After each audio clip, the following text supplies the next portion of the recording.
My name is Anna, 34 years old, and right now I'm packing my entire life into cardboard boxes. These hands built this home, renovated every corner for 7 years. Marcus just told me I have 48 hours to leave.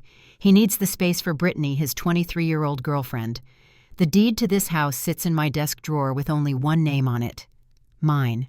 Marcus doesn't know this yet. Before I share what happened next, I'd love to know where you're watching from today. Please hit that like button and subscribe if you believe in karma, because this story proves it's very real. 3 months ago, my life looked perfect from the outside. I had everything a successful woman in Boston could want: a thriving career as a real estate attorney at one of the city's most prestigious firms, a beautiful 4-story townhouse in Beacon Hill that I'd bought 5 years into our relationship when the market crashed and prices dropped. Marcus and I had been together for 7 years, and everyone assumed we'd eventually marry. The house was my pride and joy. I'd found it in terrible condition, a foreclosure that nobody wanted to touch. The previous owners had let it fall apart, and most buyers saw a money pit. But I saw potential. Every weekend for 2 years I worked on that house. I stripped wallpaper, refinished original hardwood floors, restored the crown molding piece by piece. I spent my bonuses on custom kitchen cabinets and Italian marble for the bathrooms. The exposed brick wall in the living room took me 3 weeks to restore properly. I did most of the work myself, learning from YouTube videos and home improvement shows. Marcus moved in after I'd already finished most of the renovations. He'd been living with roommates in Allston, struggling to make his startup idea work. He was always between ventures, always one investor meeting away from making it big. I believed in him. I supported him. When he moved in, he promised he'd contribute once his business took off. That was 4 years ago. I paid for everything: the mortgage, the utilities, the property taxes that seemed to increase every year, the groceries, his gym membership, even his car insurance. He called it our investment in our future. He said once his app launched, he'd pay me back triple. The app never launched. There was always another idea, another pivot, another reason why the last concept wouldn't work. His new gym membership should have been my first red flag. Marcus had never cared about fitness before, but suddenly he was going twice a day. He bought protein powder and pre-workout supplements with my credit card. He said he needed to look successful to be successful. Investors respond to confidence, he told me. I found myself nodding along even as our joint account dwindled. Then came the designer clothes: Armani shirts, Gucci sneakers, a Rolex watch he claimed was essential for meetings with venture capitalists. Except there were never any meetings. I know because I asked his supposed business partner Trevor at a dinner party. Trevor looked confused and said they hadn't spoken in months. Marcus later explained Trevor was jealous and trying to sabotage him. My friends started expressing concern. Laura, my best friend since college, was the most direct. She came to my office one afternoon and closed the door behind her. "Anna," she said, "when was the last time Marcus contributed to anything?" When I couldn't answer, she pressed further. "Does he even have a business license? An LLC?" Any documentation I defended him, told her she didn't understand entrepreneurship. She left my office shaking her head. My mother called me one Sunday morning. She rarely interfered in my relationships, but something was bothering her. "Sweetheart," she said, "I saw Marcus at Newbury Street yesterday afternoon. He was with a young woman. They seemed very friendly." I laughed it off. Marcus networked with everyone. He was probably meeting with a potential investor or developer. My mother's silence spoke volumes, but I didn't want to hear it. The secretive phone calls started in January.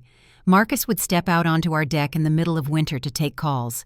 When I asked who it was, he'd say, investors from California who were 3 hours behind. He'd close our bedroom door to make calls at midnight. International clients, he explained. The startup world never sleeps. One night in February, I came home early from a business trip to Chicago. My flight had been canceled due to weather, and I caught an earlier one without telling Marcus. I wanted to surprise him. I'd bought his favorite wine from a shop near my hotel, and I was imagining his face when I walked through the door. The house was dark except for our bedroom light. I climbed the stairs quietly, planning to jump out and surprise him. But when I reached our bedroom door, I heard him on the phone. His voice was different, softer, intimate. He was saying things like, "You're so beautiful, and I can't wait to see you again." My hand froze on the doorknob. I stood there for 5 minutes listening to my boyfriend of 7 years sweet talk someone else. When he finally hung up, I walked in casually as if I'd just arrived. He jumped, his face flushing red. "I thought you were coming back tomorrow," he said. I smiled and told him about the earlier flight while scanning our room. That's when I saw it. A small gold earring on my nightstand, not mine. Marcus saw me looking at it. He picked it up quickly and said it must be yours. "I don't wear gold," I reminded him. "I'm allergic." He changed tactics immediately. "It must have been there from the previous owners," he said. "After 5 years, after I'd deep cleaned every inch of this room," he shrugged and threw it in the trash, pulling me in for a hug. "You're paranoid from work stress," he said. "You need to relax." The emotional distance started gradually. He stopped asking about my day. He'd roll his eyes when I talked about my cases. He started calling me boring, saying I'd become too focused on my career. "You used to be fun," he'd say. "Now all you care about is work and this house. When was the last time we did something spontaneous?" I tried harder. I planned weekend trips he'd cancel at the last minute. I bought concert tickets he'd forget about. I cooked elaborate dinners he wouldn't show up for. There was always an emergency meeting, a crucial phone call, a networking event he couldn't miss. I started eating alone most nights, saving his portion in the refrigerator where it would sit untouched. His social media became another source of confusion. Marcus had never been active on Instagram before, but suddenly he was posting daily. Photos at restaurants I'd never been to, events he hadn't mentioned, always careful not to show who he was with. But sometimes I'd catch a glimpse of a manicured hand, a strand of blonde hair, the edge of a dress. Then Brittany appeared in a group photo he was tagged in. She was young, maybe 23 or 24, with bleached blonde hair and a smile that seemed to mock me through the screen. The photo was taken at McGreevy's, a sports bar downtown. Marcus had told me he was at a startup incubator event that night. I did something I'm not proud of. I looked her up. Brittany worked as a bartender at McGreevy's. Her profile was public, full of selfies and party photos. She posted motivational quotes about knowing your worth and not settling for less. The irony wasn't lost on me. In her recent photos, I started recognizing places. The expensive steakhouse where Marcus had supposedly met with investors. The rooftop bar where he'd attended a networking event. The gym where he now spent 2 hours every morning. One photo stopped me cold. It was a mirror selfie from a bathroom. I recognized the tile immediately. It was from the boutique hotel 2 blocks from my office, the one where Marcus had supposedly stayed during our brief separation last month when we'd argued about money. He'd said he needed space to focus on his business plan. In Brittany's photo, dated the same week, I could see a man's watch on the counter. A Rolex, the one I'd paid for. The confrontation came on a Thursday morning. I was getting ready for work, running through my mental checklist of depositions and client meetings when Marcus walked into our bedroom. He didn't sit down, didn't ease into it. He just stood there in the doorway and said, "We need to talk." "I've met someone," he said, as if he was telling me about the weather. "Her name is Brittany, and she's everything I've been looking for. Young, vibrant, full of life. Not weighed down by corporate ambition and mortgage payments. She understands me in a way you never could." I sat on our bed, my coffee cup trembling in my hands. 7 years, I said. "We've been together 7 years. Marcus laughed. Actually laughed. "Anna, those 7 years were preparation for this. You were a placeholder keeping the seat warm until I found my actual soulmate. I'm grateful for everything you've done, really. You taught me what I want and don't want in a partner. I don't want someone who makes me feel small with her success. Brittany celebrates me. She believes in my vision. When do you want me to leave?" I asked, my voice surprisingly steady. "You have 48 hours, he said. "Brittany's lease is up at the end of the week and she needs to move in. I've already told her about our home. She's excited to redecorate, make it more modern, less stuffy. She has amazing taste." "This is my house," I said quietly. Marcus's face darkened. "We've lived here together for 4 years, Anna. I've invested my time, my energy into this place. Don't make this ugly. You make enough money to find somewhere else. Hell, you can buy another house. But this one has sentimental value for me now. This is where I want to start my new life with Brittany.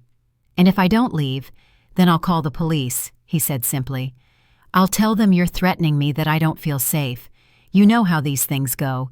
The man is always believed in domestic situations. Do you really want that kind of scandal? What would your precious law firm think? I spent the next hour locked in our bathroom, sitting on the cold tile floor, sobbing until my throat was raw. 7 years of my life dissolved in a 5-minute conversation. The man I'd supported, believed in, loved unconditionally, had just called me a placeholder. The house I'd rebuilt with my own hands was being stolen from me. When I finally emerged, Marcus was gone, but the torture was just beginning. That afternoon, while I was still processing the shock, I heard voices downstairs. Marcus's laugh, but also a feminine giggle. They were in my house. He'd brought her to my house while I was still living there. I crept to the top of the stairs and peered down. There she was, Brittany. Even younger looking in person, wearing a crop top and jeans that probably cost more than she made in tips on a good night. Marcus was giving her a tour like he owned the place. "This is all original hardwood," he was saying, running his hand along the banister I'd spent 3 days sanding and staining. "My grandmother left me this place, but I've done extensive renovations. The kitchen is completely custom. Italian marble countertops, professional-grade appliances." Brittany squealed with delight. "Baby, this is incredible. I can't believe this is all yours. My friends are going to die when they see where I'm living." I watched her run her fingers along my walls, peer into rooms I'd designed, critique my color choices. "The dining room is a bit dark," she said. "We should paint it something brighter, maybe pink. And that living room furniture has got to go. It screams middle-aged woman." Marcus pulled her close and kissed her forehead. "Anything you want, princess. This is your castle now." I retreated to my bedroom and called Laura. She was at my door within an hour, armed with wine and righteous fury. "This is illegal," she kept saying. "He can't just throw you out of your own house." But I hadn't told her everything yet.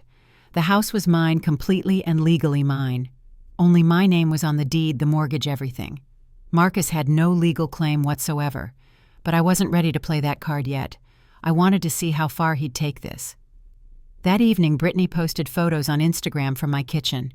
Cooking dinner in my new place. She captioned one showing her stirring something on my Viking stove. "The man of my dreams just gave me the keys to his castle." Read another here, holding up keys I recognized as my spare set. The comments poured in from her friends. "Get it, girl," one wrote. "From bartender to homeowner, that's a glow-up," another said. "Secure the bag." Queen Marcus had told her the house was his. This young woman actually believed she was moving into her boyfriend's inherited property. The cruelty of his deception, not just to me, but to her, was staggering. The next morning I woke to find my belongings had been moved. My clothes were in garbage bags in the hallway. My jewelry box was sitting on the floor outside the bedroom door. My photos, 7 years of memories, were nowhere to be found. I later discovered them in the trash bins outside, frames, broken images torn. Marcus had already moved Brittany's things into our closet. Her cheap perfume permeated the air. Her Target brand makeup cluttered my custom vanity. Her polyester dresses hung where my suits used to be. She'd even put up a Live, Laugh, Love decal on the mirror I'd spent $200 on at an antique shop. The neighbors started noticing the commotion. Mrs. Patterson from next door caught me carrying bags to my car. "Anna, dear, what's happening? Are you going on a trip? I'm moving out." I told her, too exhausted to lie. Her face fell. "But you love this house. You brought it back to life. Sometimes we outgrow things," I said, loading another bag. Mrs. Patterson watched Brittany directing movers later that day. "Who's that trashy-looking girl?" she asked me quietly. "Marcus's new girlfriend," I replied. Mrs. Patterson's expression said everything. She'd lived next door for 40 years. She'd watched me spend every weekend working on the house. She'd brought me lemonade during the summer I repainted the exterior. She knew exactly whose house this was. The 48-hour countdown became my strategic planning session. While Marcus and Brittany played house downstairs, I was upstairs building my case. I called my mentor, Judge Patricia Harrison, who'd watched my career since I was a first-year associate. "Patricia, I need your advice," I said, then laid out the entire situation. She listened carefully, occasionally asking clarifying questions. When I finished, she was quiet for a moment.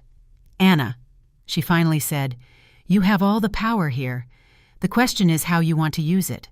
"I want them both out," I said, "but I want to do it right. Legally bulletproof." Patricia gave me the name of Jennifer Martinez, the best property lawyer in Boston. She also suggested I document everything. Every conversation, every threat, every lie Marcus told. "You're building a case," Patricia said. "Treat it like you would for a client." I spent the first night reviewing 7 years of financial documents. Every mortgage payment came from my account. Every repair receipt had my signature. The deed, the insurance, the property tax records, all in my name alone. Marcus's contribution to our household was literally zero. Worse than zero, actually, because I'd been covering his expenses. Then I discovered something that made my blood run cold. Marcus had opened 3 credit cards in my name over the past 6 months. They were all maxed out, nearly $30,000 in debt I didn't know existed. The purchases were jewelry, electronics, designer goods, probably gifts for Brittany. I also found charges on our joint account I hadn't noticed before. Hotel rooms during days I was at work. Expensive dinners for 2 when he'd told me he was eating with clients. A weekend trip to Cape Cod when he'd supposedly been at a startup boot camp. The receipts painted a clear picture. The affair had been going on for at least 6 months. I heard them laughing downstairs, the sound carrying up through the house I'd insulated myself. Brittany was loud performatively, so as if she wanted me to hear how happy they were. Marcus was playing music, my vinyl collection, on my restored vintage record player. They were dancing in my living room to albums I'd collected over the years. At midnight, I crept downstairs to set up nanny cameras I'd bought that afternoon, completely legal in common areas of my own home. I wanted everything recorded, every lie Marcus told, every plan they made, every admission of fraud. The cameras were small, discreet, hidden in plants and picture frames. They connected to my phone, allowing me to watch and record everything. Within hours, I had footage of Marcus telling Brittany's parents who'd come to visit about his successful exit from a tech startup and his inheritance from his grandmother. My grandmother always said I had the vision to make something of this place, Marcus told them over dinner at my dining room table. She left it to me, knowing I'd honor her memory. Anna. Oh, she was just a tenant who got too attached. Poor thing thought we had something more than a landlord-tenant relationship. Brittany's mother cooed sympathetically. Some women just can't let go, she said. It's sad, really. Her father was examining my bar setup, running his fingers over the crystal decanters I'd bought in Ireland. You've got excellent taste, son, he told Marcus. This house shows real class. Marcus beamed, pouring them scotch from a bottle I'd been saving for my parents' 40th anniversary. I've always believed in investing in quality, he said. Brittany deserves the best, and I intend to give it to her. 3 a.m. brought a knock on my bedroom door. Marcus stood there, swaying slightly, bourbon on his breath. You need to leave faster, he slurred. Tomorrow, not Saturday. Tomorrow. That's not what you said, I replied calmly, my phone recording in my pajama pocket. I changed my mind. Brittany wants to paint this room. Your room. Our new bedroom. Pink and gold like a princess suite. Marcus, we agreed on 48 hours. He stepped closer, trying to intimidate me with his presence. I don't care what we agreed on. This is my house now, mine and Brittany's. You're just a bitter ex who can't accept reality. Get out or I'll make your life miserable. I know people who can make problems for lawyers who don't know their place. Are you threatening me, Marcus? He smiled, the same smile that used to make me feel safe. I'm promising you, Anna. Leave tomorrow or regret it forever. After he left, I backed up the recording to 3 different cloud services. Jennifer Martinez was going to have everything she needed. The next morning, Brittany arrived early with a moving truck full of her possessions. I watched from my window as she directed movers to bring in furniture that looked like it came from a college dorm. Beanbag chairs, neon signs, a pink fuzzy couch that clashed horribly with the restored Victorian architecture. She was on the phone with someone, her voice carrying through the thin morning air. Girl, you should see this place. 3 stories, original hardwood marble bathrooms. Marcus owns it outright. No mortgage or anything. His grandmother was loaded. I'm literally living like a Kardashian right now. The movers struggled with a massive LED vanity mirror, the kind influencers use for makeup tutorials. Brittany wanted it in the master bedroom, my bedroom, where I'd carefully restored the original plaster moldings and vintage light fixtures. Marcus emerged to help, wearing a silk robe I'd bought him for Christmas 2 years ago. He kissed Brittany dramatically, in full view of the neighbors, several of whom had stopped their morning routines to watch the spectacle. Mrs. Patterson caught my eye from her garden and shook her head. Another neighbor, Dr. Kim, took photos with his phone. The entire street was witnessing this bizarre takeover of my home. Brittany's friends arrived around noon for what she called a housewarming pregame. 6 young women in their early 20s, all dressed like they were heading to a music festival. They squealed over the house, taking selfies in every room, posting stories on Instagram. One of them found my wine collection in the basement bottles I'd been saving, some worth hundreds of dollars. Brittany told them to open whatever they wanted. "This is Marcus's private collection," she bragged. "He's got such sophisticated taste." They opened a bottle of Chateau Margaux I'd bought at auction, mixing it with cranberry juice for sangria.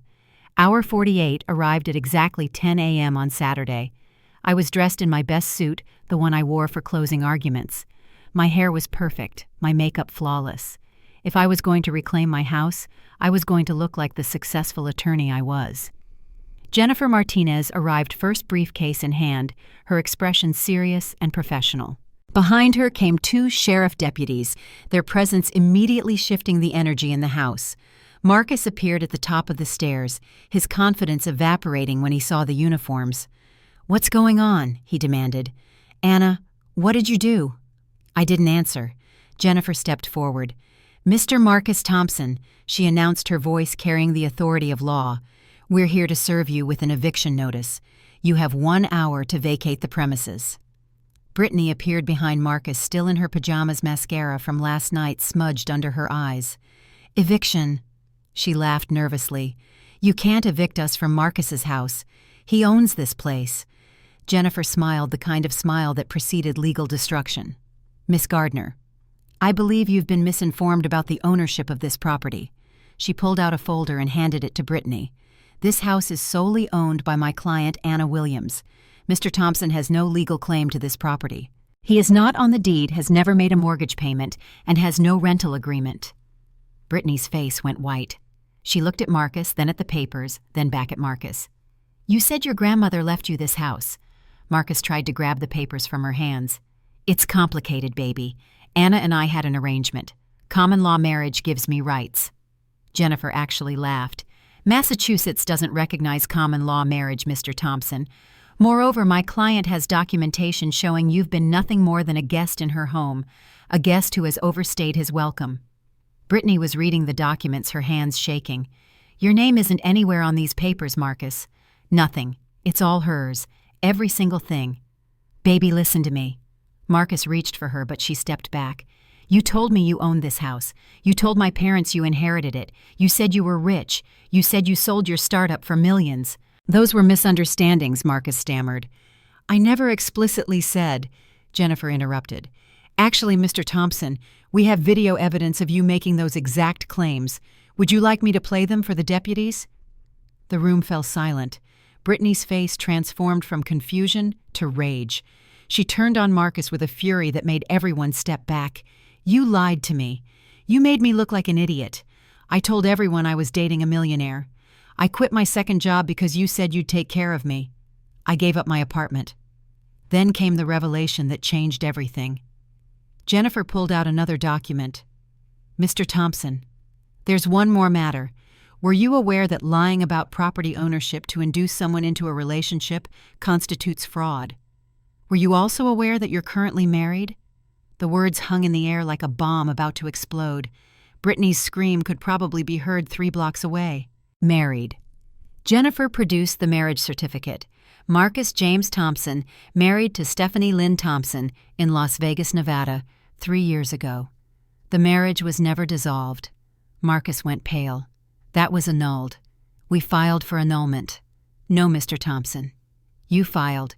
It was never completed. You're still legally married. Your wife in California has been looking for you. She's quite interested to know where you've been living." Brittany launched herself at Marcus, her acrylic nails raking across his face. "You piece of garbage! You told me we were going to get married. You said I was your soulmate. The deputies had to separate them." Brittany was sobbing and screaming simultaneously.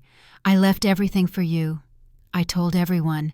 My family thinks I'm living with my rich boyfriend. I posted about our house on social media." "It was never our house," I said quietly, speaking for the first time. "It was always mine. Every nail, every board, every payment. Mine." Brittany turned to me, mascara streaming down her face. You knew, and you let me make a fool of myself." I shook my head. "I tried to tell you yesterday when you were measuring my windows for curtains. You said I was a bitter ex who couldn't let go." Her friends had started arriving for what they thought was moving day celebration. They walked into chaos. Brittany crying Marcus with scratches on his face, deputies standing guard, and me calmly sipping coffee in my kitchen. Jennifer wasn't done. She pulled out a thick folder and handed it to the deputies. Mr. Thompson is also wanted for credit card fraud. He opened multiple accounts in Ms. Williams's name without her knowledge, accumulating over $30,000 in debt. The deputies moved toward Marcus. "Sir, you're going to need to come with us." "Wait," Marcus pleaded. "This is all a misunderstanding. Anna, baby, tell them. Tell them how we were building a life together." I looked at him. This man I'd wasted 7 years on and felt nothing. "We weren't building anything, Marcus. I was building. You were destroying." As the deputies cuffed him, Brittany's father arrived with a U-Haul truck. He'd taken the morning off work to help his daughter move into her new home. He walked into his daughter sobbing her boyfriend in handcuffs, and his dreams of his daughter's security shattered. "What happened, sweetie?" he asked, wrapping his arms around her. Through her tears, Brittany explained everything. The lies, the marriage, the house that was never Marcus's. Her father's face grew redder with each revelation. He looked at Marcus with murderous intent. "You lied to my daughter. You lied to my family. You made us all believe you were someone you're not." Marcus tried to explain, but the deputies were already leading him out. As he passed me, he whispered, "You'll regret this." "No," I replied loud enough for everyone to hear. "The only thing I regret is wasting 7 years believing in you." After Marcus was gone, Brittany collapsed on my couch, my Italian leather couch, sobbing inconsolably. Her friends tried to comfort her, but she was beyond consolation. Her phone kept buzzing with notifications from social media people commenting on her posts about her new house. I felt a moment of sympathy for her. She was 23, naive, believing she'd found her Prince Charming. Marcus had played her just as he'd played me, except she'd only lost 6 months. I'd lost 7 years. Jennifer approached Brittany with some papers. "Miss Gardner, we've been in contact with several other women who've had similar experiences with Mr. Thompson. Would you be willing to provide a statement?" "Other women?" Brittany asked through her tears. Jennifer nodded. "At least 5 that we've found so far. All told the same story. He moved in with them, claimed properties were his, took their money. You're actually lucky. Most of them lost their life savings. The story went viral within hours. Brittany, in her emotional state, had gone live on Instagram streaming the entire eviction. Her followers watched in real time as her fairy tale crumbled. The video was screen-recorded and shared across platforms. Marcus's arrest, Brittany's breakdown, my calm reclamation of my property, all captured in brutal detail. By evening, the story had been picked up by local news. Young woman discovers boyfriend's $1 million home belongs to his ex. The headline was wrong on multiple counts, but it captured attention. Messages started flooding in. Women who'd dated Marcus, all with similar stories. Sarah from Cambridge, who'd lost her inheritance to his fake investment opportunity. Monica from Brookline, who'd paid for his coding boot camp that he'd never attended. Rachel from Somerville, who'd covered his rent for 2 years while he developed an app that never existed. We formed a support group, 7 women who'd been scammed by the same man. Our ages ranged from 22 to 41. Our losses ranged from thousands to hundreds of thousands. But we all shared the same story. Marcus had love-bombed us, moved into our spaces, drained our resources, and tried to steal our lives. Brittany joined the group, surprising everyone. At our first meeting held in my reclaimed living room, she stood up and apologized. "Anna, I'm sorry. I was horrible to you. I believed everything he told me. I thought I was special, that he'd chosen me over you. I didn't realize I was just the next victim." I accepted her apology. We'd both been manipulated by a master con artist. The age difference that Marcus had used to pit us against each other now seemed irrelevant. We were just 2 women who'd believed in the wrong man. The investigation revealed the depth of Marcus's deception. He'd never graduated from MIT as he claimed. He'd dropped out of community college. His supposed startup was just a website template he'd bought for $99. His business cards, the ones that said CEO and founder, were printed at Staples. His wife in California, Stephanie, flew out for the trial. She was another victim married to Marcus in a whirlwind Vegas romance before he disappeared with her savings. She'd been searching for him for 2 years. The trial was swift. With 7 women testifying, mountains of evidence, and video footage of his lies, Marcus didn't stand a chance. Credit card fraud, identity theft, criminal impersonation, the charges stacked up. His public defender, overwhelmed by the evidence, advised him to take a plea deal. 18 months in minimum security prison and mandatory restitution to all victims. It wasn't enough for what he'd put us through, but it was something.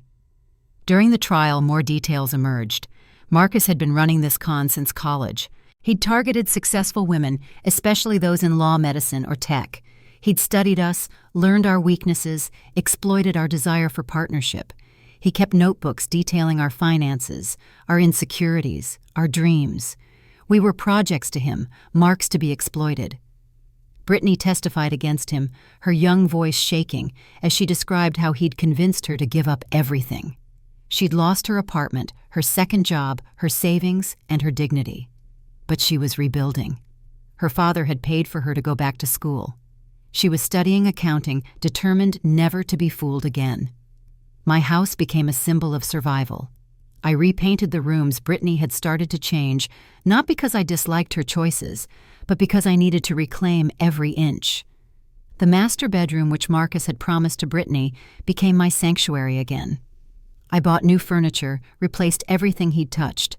The wine collection he'd raided was slowly rebuilt. The photographs he'd thrown away were reprinted and reframed. The garden he'd neglected while playing entrepreneur flourished under my care again. Mrs. Patterson threw me a liberation party.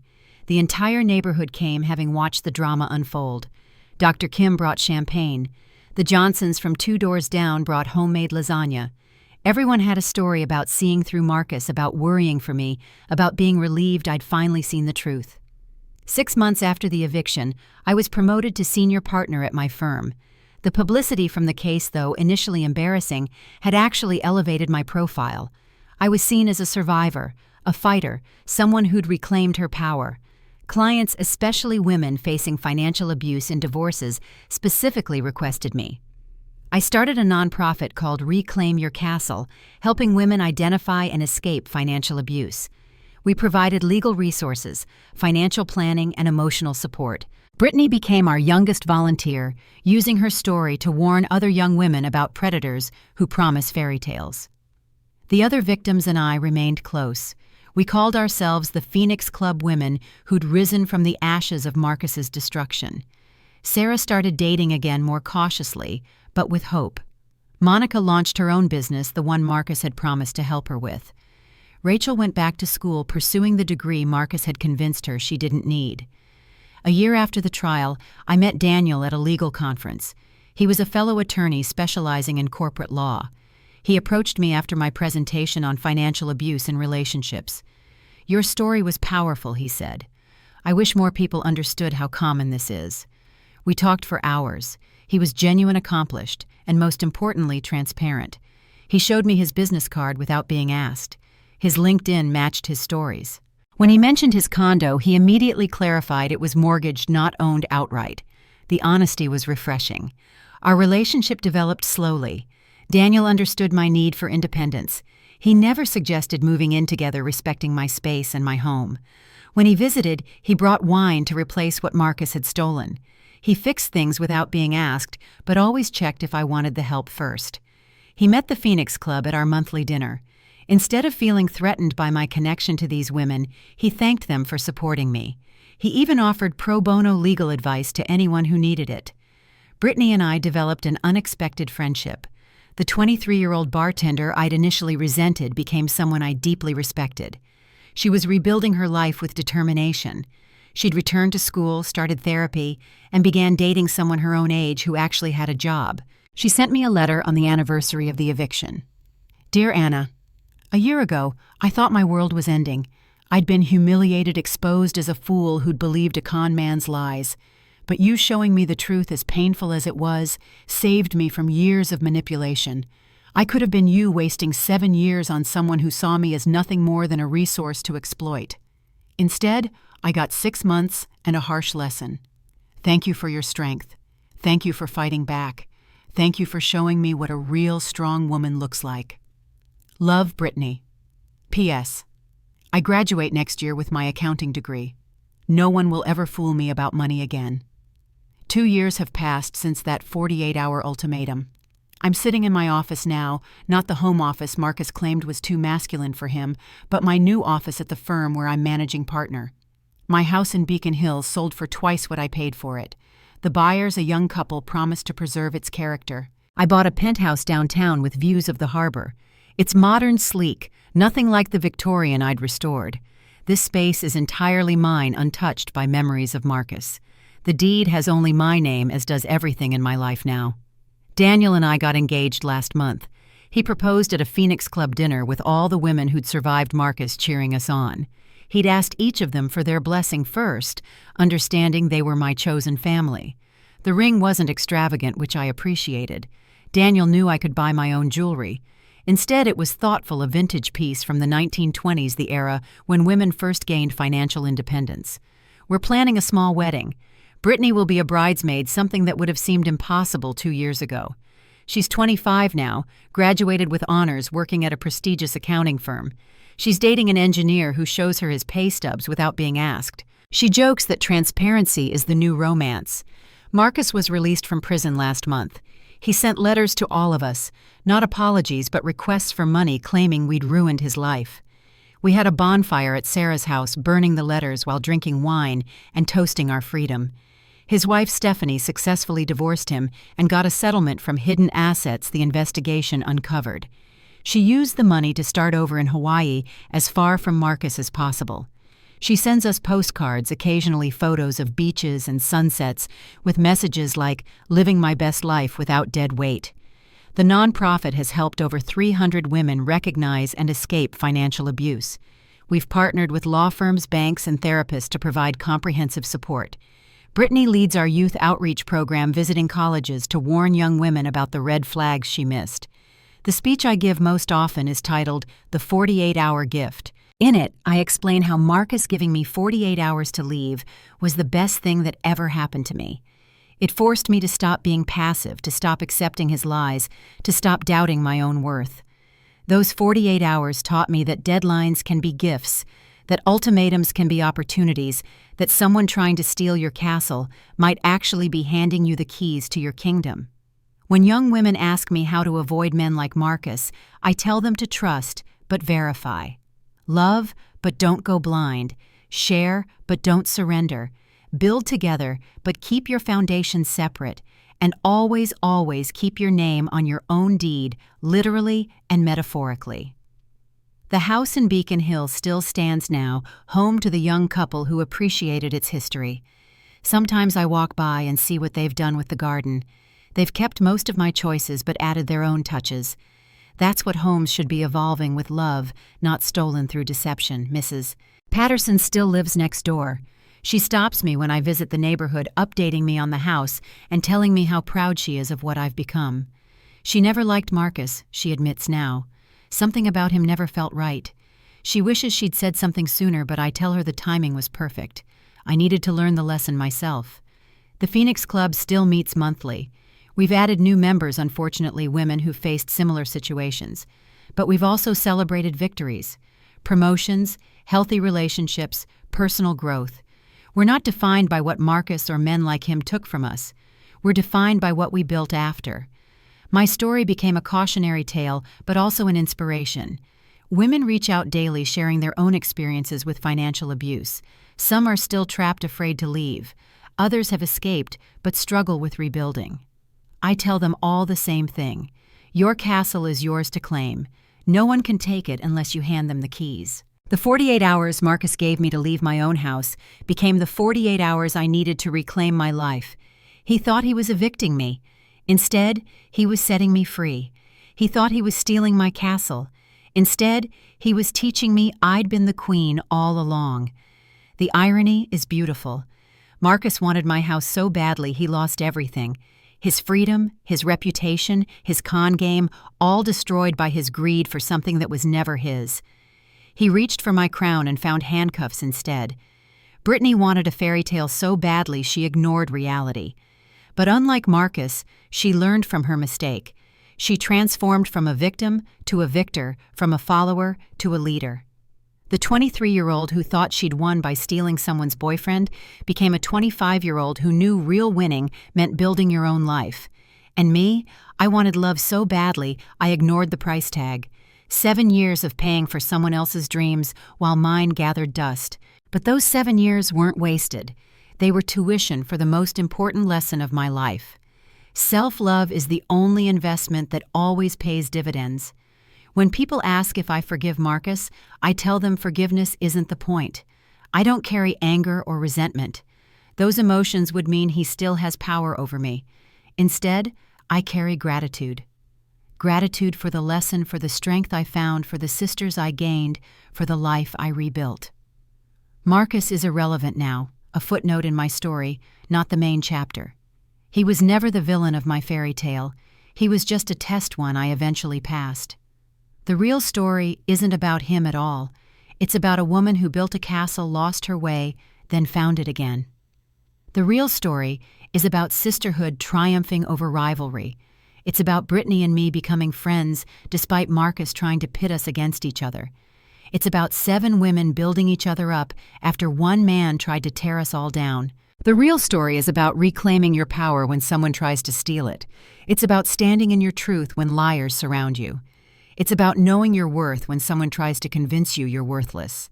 This is why I share this story, why I relive those 48 hours whenever someone needs to hear it. Because somewhere a woman is being told she has to leave her own life. Somewhere a young girl is believing lies about love. Somewhere a successful person is doubting their own achievements because someone they trust is undermining them. To those women, those girls, those people, I say this: your castle is yours. Your life is yours. Your success is yours. Anyone who tries to take it without earning it, without contributing to it, without respecting it, is showing you who they are. Believe them. And when they give you an ultimatum, when they try to push you out of your own life, remember this: they're not taking your castle, they're handing you back your crown.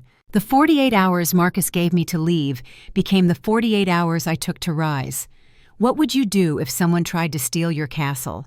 If you've ever faced a situation where someone tried to take credit for your hard work or manipulate you out of what was rightfully yours? I'd love to hear your story in the comments below. Your experience might be exactly what another viewer needs to hear today. If this story resonated with you, please hit that like button and share it with anyone who needs a reminder of their own power. Subscribe and ring the notification bell so you don't miss more stories of triumph over deception. Thank you for listening to my journey, and remember, you are the only one who holds the deed to your life. Keep your name on it always.